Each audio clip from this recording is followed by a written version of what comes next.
Bonjour à tous, j'espère que vous allez bien. Donc voici une petite vidéo pour avoir la correction avec des commentaires de ma part, correction des questions posées sur Pronote. Voilà, j'espère que vous ne trouvez pas le temps trop long. En tout cas, si vous ennuyez, faites des mathématiques. Donc je vous avais demandé de regarder la vidéo du professeur Monca, où il traitait un petit exercice utilisant les nouvelles lois qu'on appelle les lois à densité. Au début, Monsieur Monca nous rappelle la loi binomiale. Donc je vous ai demandé quelle est la formule qui vous permet de calculer la probabilité que grand X soit égal à K. X suit la loi binomiale BNP. Ça veut dire quoi? Donc vous vous souvenez, on était dans une situation d'arbre. On répétait n fois la même expérience. Et pour chacune des expériences, on avait soit un succès de probabilité P, soit l'échec de probabilité 1 moins P. Donc quand je répète n épreuves, de manière inortique et indépendante, et que je compte le nombre de succès, ça va être renvoyé par la variable appelée x. Donc quelles sont les valeurs possibles pour x? X prend la valeur soit 0, soit 1, soit 2, jusque n. Donc le nombre k est forcément un nombre compris entre 0 et n, et c'est forcément un nombre qui est entier. Et pour avoir exactement k succès, j'ai une formule qui me donne directement le résultat.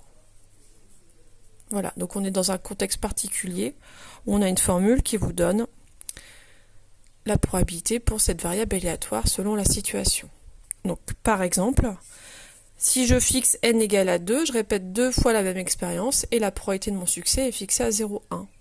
Du coup, ça veut dire que x prend trois valeurs, 0, 1 ou 2. J'applique ma formule, par exemple, pour calculer la probabilité que x soit égal à 1. Donc ça nous donne 1 parmi 2, fois 0,1 à la puissance 1, fois 0,9 à la puissance 2 moins 1.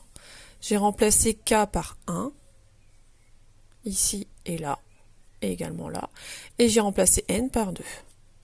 J'applique ma formule, je remplace, et je trouve 0,18. Et je peux faire exactement la même chose pour les deux autres probabilités, puisque x ne prend que 3 valeurs. Si je veux connaître la loi de probabilité de la variable aléatoire x, j'ai qu'à connaître ces trois probabilités, je connaîtrai parfaitement la loi de probabilité de la variable x. Alors comment je peux faire pour calculer ces probabilités? Soit je refais la même formule, soit je vous donne l'astuce calculatrice.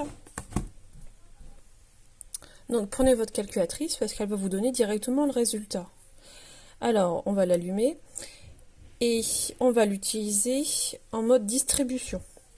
Donc comment se répartissent les probabilités? C'est ce qu'on appelle aussi une distribution de probabilité. Donc on fait seconde distre. Et là je vais choisir binôme. Alors il y a plusieurs lois qui apparaissent normales, on en parlera bientôt. Je descends et je trouve binôme. Je vais prendre le premier, binôme FDP. Donc ça peut varier un petit peu selon la modèle de calculatrice. En tout cas c'est le premier binôme qui apparaît. Donc référé par la lettre A. Et j'appuie sur A. Alors, premier indicateur, on me demande la valeur de n. Donc ici, dans mon exemple, je répète deux fois. Donc je tape 2. Petit p, c'est la probabilité p du succès. Donc là, on a exactement la même notation sur ma calculatrice. P est égal à 0,1. Donc je tape 0,1. Et quelle est la valeur de x que je choisis? Ici, je veux que x soit égal à 1. Donc je vais taper 1. Entrée. Entrée. Et là, je reviens sur l'écran principal où je fais mes calculs et j'ai l'écriture 2,011. Donc le 2 c'est le n, ensuite c'est le p, et ici c'est la valeur de k qui est choisie. J'appuie sur entrée et j'ai la valeur 0,18. Donc si je veux les autres, je rappuie sur seconde entrée, ainsi je récupère la formule et j'ai qu'à changer la dernière valeur. Donc je voulais la probabilité que x soit égal à 0, donc ici j'écris 0, entrée. Je trouve 0,81. Et pour avoir le suivant, le dernier, pardon, grand X égale à 2, et ça me donne 0,01. Résultat que je peux réécrire sur ma feuille. Alors si je les veux tous d'un coup, ce qui me donnerait à compléter un grand tableau avec la loi de probabilité, je peux appuyer sur seconde entrée, et je ne mets pas le dernier argument. Donc je supprime. Voilà. Tac. Je vais supprimer la virgule aussi. Hop. Donc là, je lui fais juste connaître les paramètres N et P et c'est tout. Et du coup, il me renvoie une liste. Donc vous avez le premier résultat, c'est la probabilité lorsque x est égal à 0, lorsque x est égal à 1, et enfin lorsque grand X est égal à 2. Ça nous permet de compléter ce qu'on appelle un tableau qui vous renvoie la loi de probabilité de la variable aléatoire x. Donc ces résultats, on peut les présenter sous un tableau. La probabilité que ma variable aléatoire soit égale à 0, on la trouve avec la calculatrice, c'est 0,81. La probabilité d'avoir un succès parmi deux, c'est ici on la calcule à la main, c'est 0,18. Et enfin la probabilité d'avoir deux succès parmi deux, c'est 0,01. Comme toute bonne loi de probabilité, lorsque je fais la somme des probabilités, je trouve un total égal à 1. Voilà.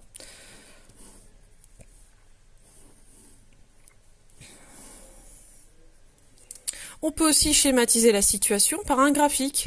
Donc en abscisse, je mets les valeurs de x possibles. Dans cette situation, il n'y en a pas beaucoup.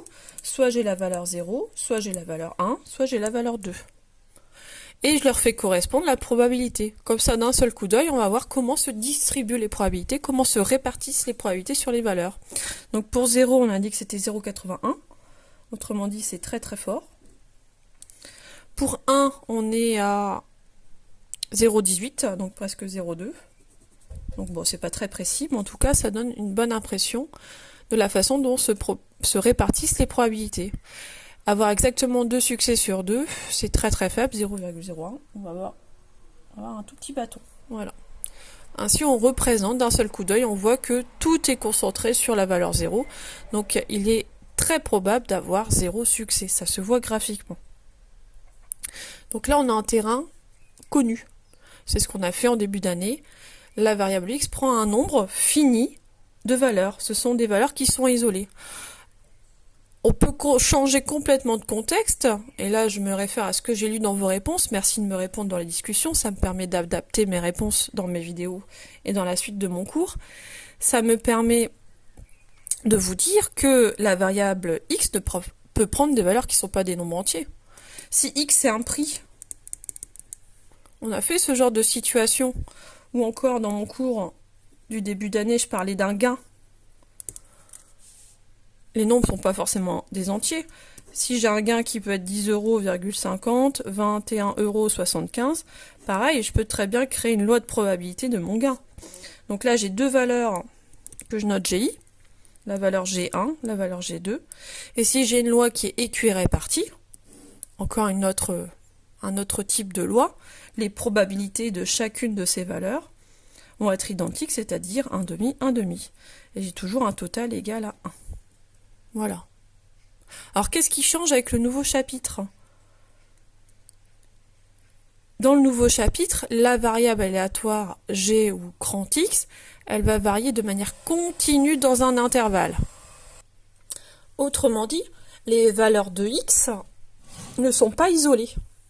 Les valeurs de g ici sont complètement isolées. J'en ai une, deux, isolées, je peux les compter. Alors que dans mon chapitre, si je varie dans l'intervalle 0,1, j'ai une infinité de valeurs possibles et je ne peux pas les compter. Voilà. Donc on varie de manière continue dans un intervalle 0,1, alors que là c'est ponctuel, c'est discontinu. Pour passer d'une valeur à une autre, je fais un saut. C'est complètement discontinu.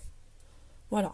Donc nous, on passe dans le chapitre qui suit on va travailler en fait avec des intervalles. Donc la variable varie de manière continue dans un intervalle. Alors n'hésitez pas à poser des questions si c'est pas clair. Je suis là pour ça. Alors question 2, quelles sont les différences? J'en ai un petit peu parlé. X varie dans un intervalle.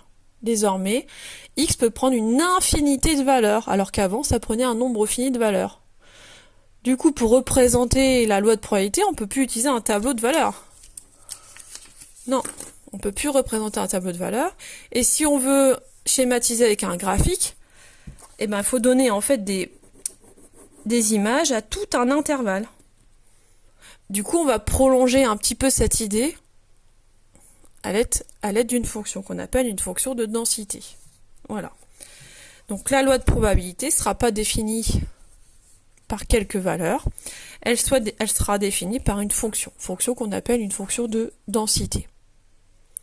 Et tous les calculs de probabilité vont se faire à l'aide du calcul intégral. Voilà. Pour la loi binomiale, on a une formule, très bien.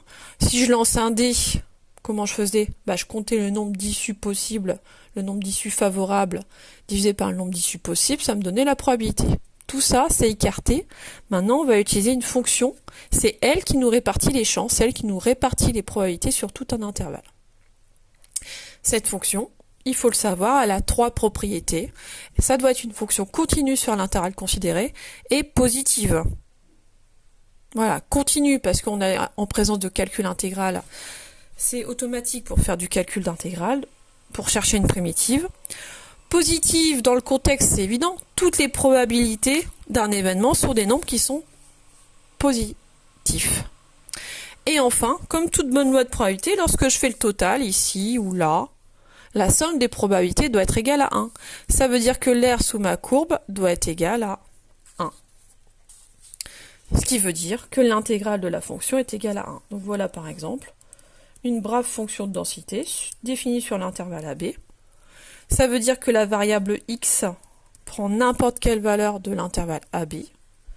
Voici la courbe CF, qui est forcément continue, sans trou. Je la trace sans lever le crayon.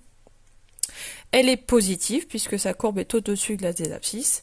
Et enfin, dernière propriété importante, puisqu'on parle de loi de probabilité, si je cumule toutes les issues possibles, c'est-à-dire toutes les valeurs entre A et B, j'ai l'événement qui est sûr, donc l'aire qui est sous la courbe est égale à une unité d'aire. Voilà. On reprend la question 4 de Monsieur Monca. Comment réécrire l'événement E? Donc l'événement E pour Monsieur Monca, c'était la production est supérieure ou égale à 12 tonnes. Sauf que la production quotidienne est notée et renvoyée par la variable x. Donc l'événement E, plutôt que de faire une longue phrase en français, on préférera écrire qu'en fait, x doit être supérieur ou égal à 12. Voilà l'écriture de l'événement E. C'est plus commode, mais parfois ça freine certains élèves. Donc il faut juste comprendre qui est x et l'interpréter en fonction du contexte. 5e question, vos réponses ont été un petit peu maladroites. Que signifie cette écriture? P de x inférieur strictement à 12. Ne parlez pas directement d'un événement. Avant, il y a la lettre P. Donc P, c'est la probabilité que la variable aléatoire soit inférieure strictement à 12. Autrement dit, c'est la probabilité, n'oubliez pas ce mot-là, c'est la probabilité que la production quotidienne soit strictement inférieure à 12. C'est plus facile à écrire en mathématiques qu'en français. Voilà. Et enfin, une petite question pour un petit peu anticiper sur les propriétés qui sont venues aujourd'hui ou hier dans votre cahier de cours. Comment je peux déduire rapidement la probabilité que x soit inférieur à 12? Voilà la question. Alors, j'ai écrit déduire, ça veut dire que je dois utiliser ce qu'il y a avant. Et ce qu'il y a avant, si j'ai bien écouté la vidéo de Monsieur Monca jusqu'au bout, je connais la probabilité que x soit supérieur ou égal à 12, elle est égale à 0,352. Comment déduire la probabilité que x soit inférieur strictement à 12? Oui, les deux sont liés, l'un est l'événement contraire de l'autre. Ici, je peux dire que c'est le contraire de x supérieur ou égal à 12. Et c'est exactement la formule que vous connaissez. P de A bar, c'est 1 moins P de A. Ou encore P de A, c'est 1 moins P de A bar. Voilà. Quand on a un événement et son contraire, la somme des probas, ça fait 1. Logique, on a toutes les issues possibles. Donc ici, j'écris 1 moins la probabilité que x soit supérieur ou égal à 12, c'est-à-dire 1 moins 0,352, ce qui vous donne 0,648.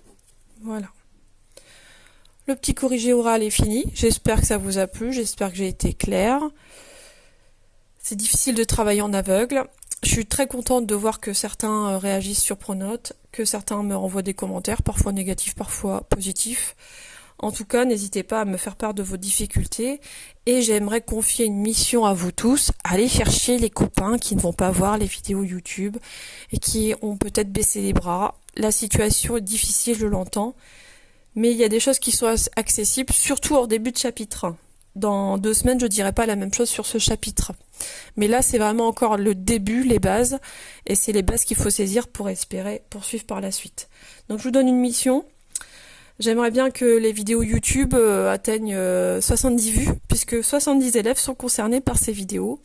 Donc allez chercher les copains, s'il vous plaît, ça me ferait beaucoup, beaucoup, beaucoup de bien. Voilà, la situation est difficile, sinon profitez bien. À bientôt!